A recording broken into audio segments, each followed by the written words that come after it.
Get on to Houston. The controversial case of Kilmar Abrego Garcia has drawn widespread coverage, highlighting tensions between immigration enforcement, legal protections, and human rights. Let's talk about that. Abrego Garcia was born in San Salvador, El Salvador, and at age 16 he fled his home country to escape threats from the Barrio 18 gang, which had previously extorted his family and threatened his life. He entered the U.S. near McAllen, Texas in 2012 and settled in Maryland with his brother, a U.S. citizen. Then in 2016 he married Jennifer Vasquez Sura, also a U.S. citizen. He has worked legally as a sheet metal apprentice and complied with all immigration requirements. In 2019, an immigration judge granted Abrego Garcia withholding of removal status, protecting him from deportation to El Salvador due to credible fears of persecution. Despite this, on March 12, 2025, he was arrested by ICE agents in Maryland and deported 3 days later to El Salvador's Terrorism Confinement Center, or CSOT. ICE later admitted his deportation was an administrative error, acknowledging that his protected status had been overlooked.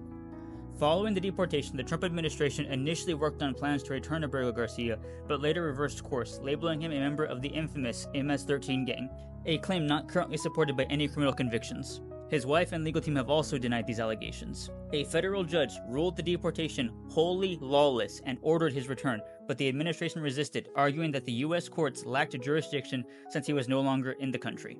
This case was eventually escalated to the U.S. Supreme Court, who unanimously upheld the lower court's decision for Abrego Garcia's return.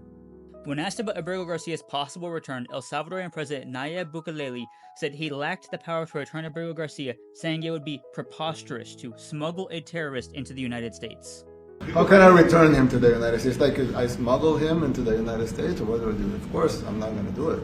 It's like, the question is preposterous. How can I smuggle a terrorist into the United States? I don't have the power to return him to the United States. On April 18th, U.S. Senator Chris Van Hollen met with Abrego Garcia in El Salvador. Abrego Garcia said he had been transferred from CSOT to another prison in El Salvador, and he is being held in isolation.